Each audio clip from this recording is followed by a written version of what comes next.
Queridos irmãos, dando sequência no vídeo 200. Chegamos no vídeo 200, ainda tem muita coisa para frente ainda para falar a respeito do desencarne. Mas, vamos lá. Então aqui é a nossa vida inteira que responde pela vida futura. A vida inteira, né? Que responde pela nossa vida futura, tanto no corpo físico, quanto no corpo espiritual, quanto no plano espiritual. Porque tal vida, tal morte. Às vezes uma pessoa com 50 anos contrai um câncer e muitas pessoas, por falta de conhecimento, acham que é de vidas passadas, e nem tudo é de vidas passadas. Se nós analisarmos a vida dele no plano terra, nós vamos encontrar onde é que ele se desestruturou o sistema imunológico e contraiu aquela enfermidade, aquela úlcera, né? Aquele infarto, aquele AVC, aquela pressão alta, aquela diabetes, aquele colesterol. Nem tudo é passado, sabe? Como também nas vidas futuras, nós sabemos, através de uma criança que nasce com determinadas enfermidades, com a leucemia, uma paralisia infantil, já nasce com distúrbio nas coronárias, distúrbios respiratórios, distúrbios neurológicos. É óbvio que isso aí é o reflexo dos atos passados, cometidos em vidas passadas. Porque ele ainda não teve tempo naquela existência de cometer um ato, naquela criança, de cometer um ato que equivalesse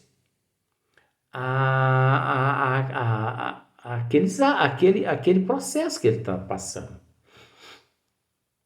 Então, uma pessoa, quando tem 50 anos de idade, se ele tem um problema pulmonar, um câncer pulmonar, se nós analisarmos, ele fumou demais. Fumou demais. Aí é fácil descobrir que ele adquiriu aquele câncer nos pulmões nessa existência através da nicotina. Mas e uma criança que nasce com certas deficiências no fígado, né? Cirrose. Tem crianças que têm cirrose. Tem pessoas que têm cirrose hepática que nunca beberam, não fizeram uso de bebida alcoólica. Por que, gente, que muitas pessoas crianças nascem com cirrose? Porque em vidas passadas ele foi um alcoólatra e trouxe para esta existência aquele órgão que ele desgastou toda a energia vital, você entendeu? Daquele órgão. Então ele desgastou através daquele álcool. Então ele nasce com um probleminha de cirrose, cirrose hepática, e assim por diante. É a lei divina que não dá salto. Essa lei é a verdadeira. Não é essa capenga que tem por aí, não. Não vou nem falar mais nada dessa capenga, não. Uma e outra se ligam estreitamente, formam uma série de causas e efeitos que a morte não interrompe, né? É a nossa vida inteira que responde pela vida futura. Uma e outra se ligam estreitamente, formam uma série de causas e efeitos que a morte não interrompe. Série de causas e efeitos que a morte não interrompe. Então, não é a morte física que vai interromper a causa e o efeito. É a reparação do ato, do débito, da dívida. É a reparação. Então, se você não reparou nesta existência, você pode ter certeza que você vai reparar na próxima existência. Na próxima você vai retornar com aquelas sequelas. Não é menos importante dissipar as quimeras que preocupam certos cérebros a respeito dos lugares reservados às almas depois da morte, para as atormentar. Aquele que cuidou do nosso nascimento, colocando-nos ao virmos no mundo, em braços amantes, estendidos para nos receberem, reserva-nos também afeições para nossa chegada ao além. Expulsemos para longe de nós os terrores vãos, as visões infernais, as beatitudes ilusórias. O futuro, como o presente, é a atividade. O trabalho é a conquista de novos postos. Tenhamos confiança na bondade de Deus, no amor que Ele tem às suas criaturas. Avancemos com firmeza no coração para o alvo que a todos Ele marcou. Então não adianta, né? Não adianta nós querermos fugir de um processo que encontra-se imantado em nós, que nos acompanham que nos acompanha do pretérito, e que ali conosco se encontra. Não adianta, é como uma dívida. Enquanto você não a quita, você não se sente livre dela. Além da campa, o único juiz, o único algoz que temos é a nossa própria consciência. Além da campa, né? Além do túmulo ali, além da lápide, o único juiz, o único algoz que temos é a nossa própria consciência. É onde fica registrado todo o nosso comportamento, todos os nossos atos, queridos irmãos. Isso aqui não é fluido não, viu? Isso aqui é cansaço mesmo. Porque tem gente que pode pensar, você tá macumbado, hein? Não tem nada disso não. Não acredito nesse bicho não. Então, o único algoz, o único juiz, o nosso único advogado, o nosso protetor, é a nossa própria consciência. Nós somos julgados de acordo com o que nós trazemos aqui registrar na consciência. Entendeu?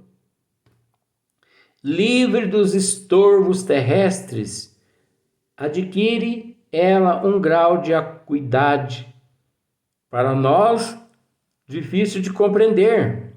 Adormecida muitas vezes durante a vida, acorda com a morte e a sua voz se eleva.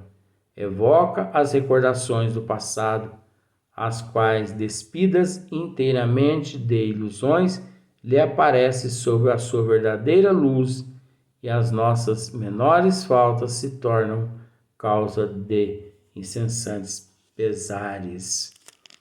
É lógico que cada caso é um caso. Você viu que eu não me preocupo com esse negócio de abrir boca, né? Eu só tampo aqui para você não ver o tamanho da garganta, né? E aqui é tudo simples, não tem nada de frescuragem aqui. Ah, mas devia cortar essas imagens, devia cortar a tua língua. Porque aqui não corta-se nada, aqui é tudo natural. Não pensa que eu estou também desfazendo de você, que eu não estou não. Mas a gente vê tanta frescuragem por aí que não instrui nada.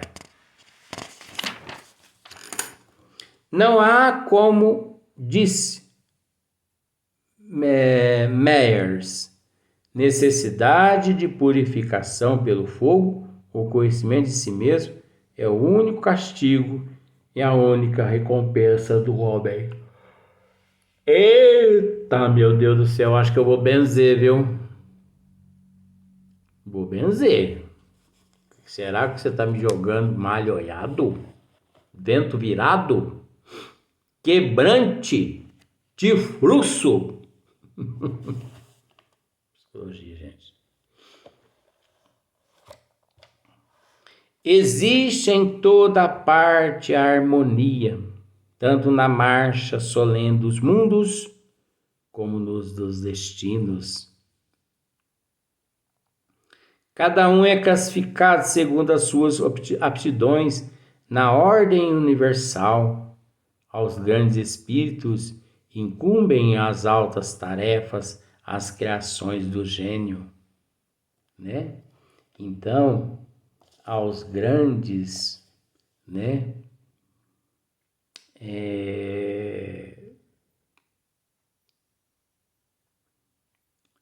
Cada um é classificado segundo as suas aptidões na ordem universal. Aos grandes espíritos incumbe as altas tarefas, as criações do gênio, né? Existem seres que nós não temos noção da grandiosidade desses seres, que todos servem a nosso Senhor Jesus Cristo, servem a Deus, são ministros diretos de Deus. As almas fracas, as altas tarefas, voltando, as almas fracas, as obras medíocres, as missões inferiores, em qualquer campo que se exerça a atividade das nossas vidas, tendemos para o lugar que nos convém e legitimamente nos pertence. Façamos-nos convém e legitimamente nos pertence, façamos-nos, pois, almas poderosas, ricas de ciência e virtude, aptas para as obras grandiosas e por si só mesmas, elas se hão de colocar em nobre posição na ordem eterna. Você viu só, né?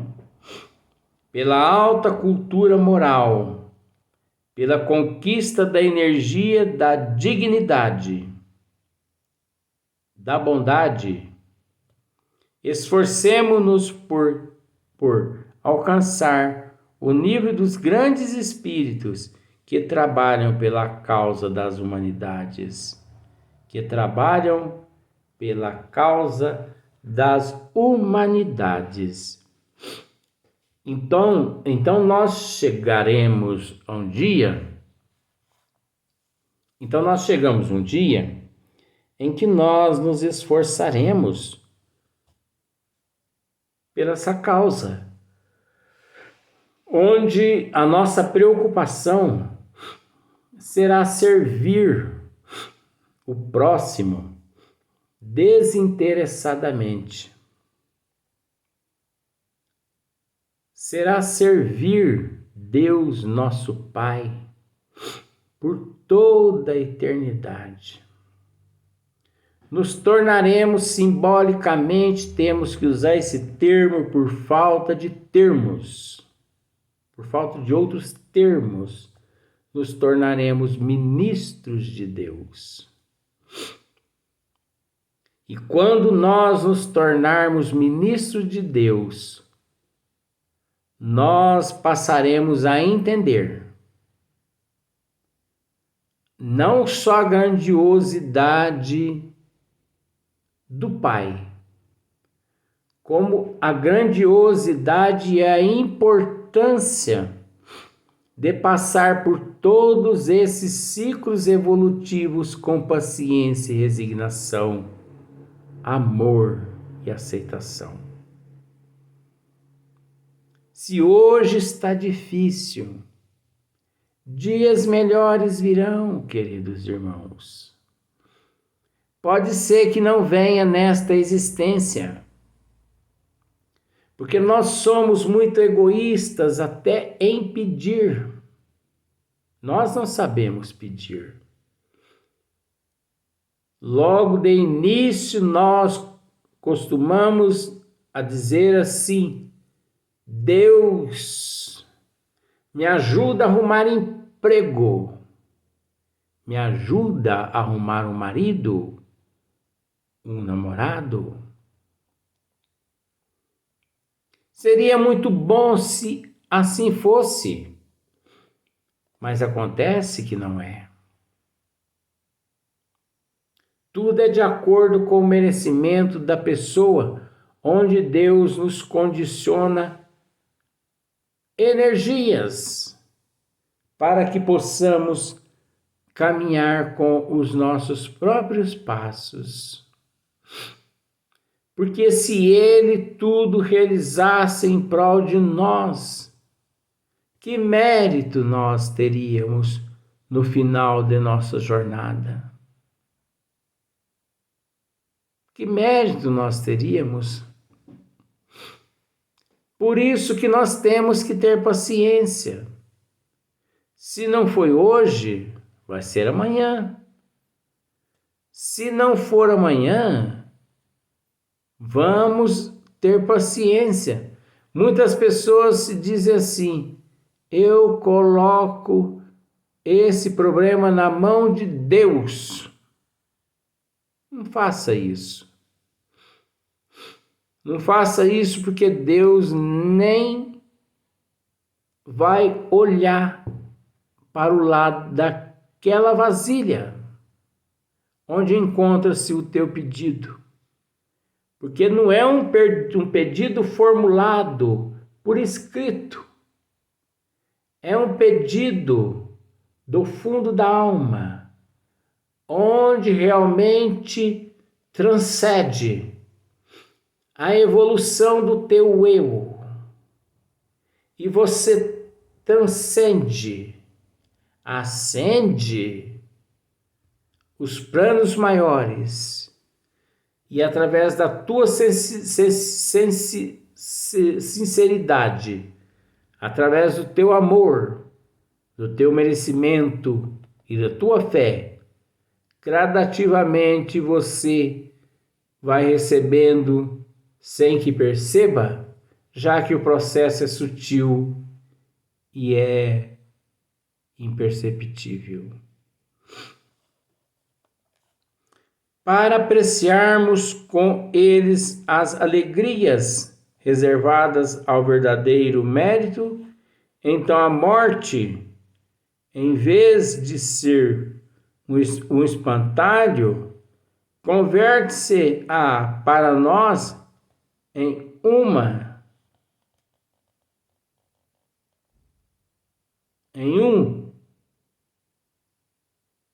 em vez de ser um espantalho, converter-se-á para nós em um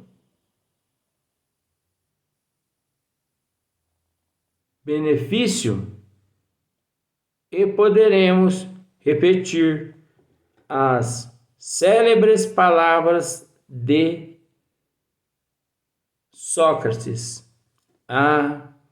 se assim é, deixarei que eu morra uma e muitas vezes. Então, se Sócrates, que é Sócrates, que foi e continua sendo, já se colocou à disposição do Mestre Jesus, e nós, então, havemos de abraçar a causa com todo amor, carinho, respeito uns pelos outros. Agora nós temos um outro capítulo, nós vamos deixar para a próxima oportunidade. O capítulo chama A Vida no Além. Nosso muito obrigado.